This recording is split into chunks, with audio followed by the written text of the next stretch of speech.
Ousmane Ndiaye, chargé des relations extérieures au sein de la Ligue des écoles coraniques du Sénégal. Avant d'aborder le vif du sujet, permettez-nous d'abord de rappeler que la première institution scolaire du Sénégal a été l'école coranique du Sénégal.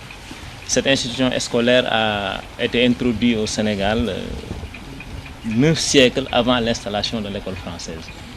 Donc je peux affirmer que c'est la première école qui a eu à former la première crème intellectuelle du Sénégal, qui ont eu à façonner le Sénégal. Si aujourd'hui le Sénégal est un havre de paix, c'est grâce à ces produits des écoles coraniques du Sénégal. Ce n'est pas la peine de citer des noms, mais il est clair que le vrai leadership au Sénégal est incarné par les produits des écoles coraniques du Sénégal. Et pour arriver au vif du sujet, il faudra noter qu'un projet de loi relatif au statut des daara du Sénégal a été initié par l'État du Sénégal. Et actuellement, vous savez que le ministre de l'Éducation nationale est en tournée pour la préparation du vote de la loi au niveau de l'Assemblée nationale du Sénégal. C'est autour de cette question que la Ligue des écoles coraniques du Sénégal s'est réunie aujourd'hui à Touba. Pour d'abord dire que cette loi, la Ligue des écoles coraniques rejette catégoriquement cette loi relative aux statuts des daara au Sénégal. Et pourquoi? Parce qu'à la lecture des exposés de motifs et des articles 1 et 2, il est clair que la loi vise l'introduction de la langue française au sein des écoles coraniques, comme quoi l'arabe n'est pas valable pour être un médium d'apprentissage. C'est pourquoi la Ligue des écoles coraniques du Sénégal rejette catégoriquement la loi relative aux statuts des daara. L'autre point est qu'une tournée d'explication sera menée par la Ligue des écoles coraniques du Sénégal au niveau de tous les foyers religieux pour expliquer la position de la Ligue des écoles coraniques du Sénégal par rapport à cette loi.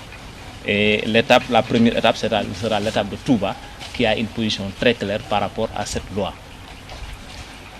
L'autre point est que cette position de la Ligue des écoles coraniques du Sénégal est une position de principe. Nous ne comptons pas reculer d'un iota. Notre position est claire. Pas question de voter cette loi relative au statut des daara au Sénégal. Et si l'État du Sénégal persiste à voter cette loi, la Ligue des écoles coraniques utilisera tous les moyens légaux pour faire face à l'État du Sénégal, et aucun moyen légal n'est exclu.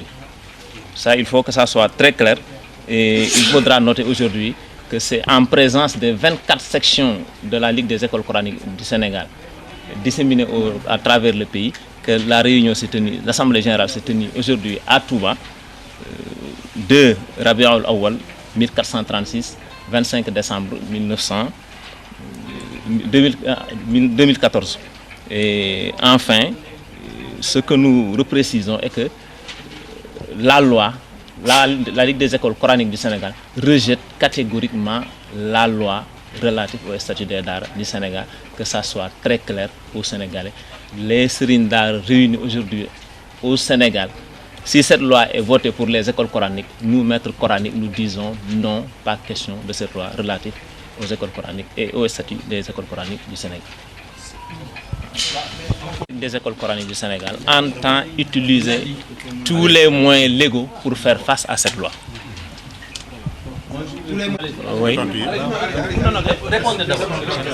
Pour la première question, je ne compte pas faire un commentaire sur ce que vient de dire le journaliste, mais j'ai été très clair.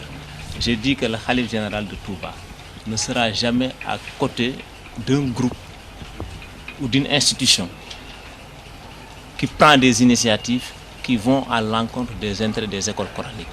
Ça, c'est notre principe, nous sommes clairs et nous ne comptons pas aller dans les détails, mais nous sommes clairs. Nous savons que le Khalife général des Mourides est à nos côtés parce qu'il sait bien que nous sommes là pour défendre l'école coranique et lui, c'est le premier défenseur de l'école coranique. Ça, c'est la réponse. Deuxièmement, pour l'appui. L'État du Sénégal n'a pas explicité l'appui. Pourquoi? D'abord, nous avons une question qui est un peu troublante. Pourquoi l'État du Sénégal n'a pas modifié la loi d'orientation sur l'éducation et pourquoi il a préféré créer une loi parallèle?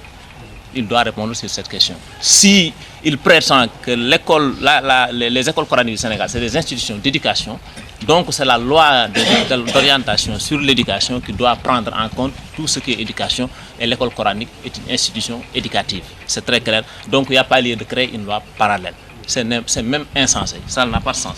Pour la troisième question, si par extraordinaire cette loi venait d'être votée, je vous dis, monsieur, que nous ne comptons pas dévoiler ici devant la presse ce que nous devons faire.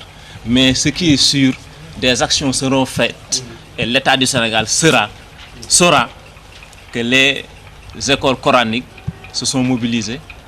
Et pour l'information, je vous dis, nous avons récité tout à l'heure le Saint-Coran comme un début. Le reste, on ne le dira pas ici devant la presse.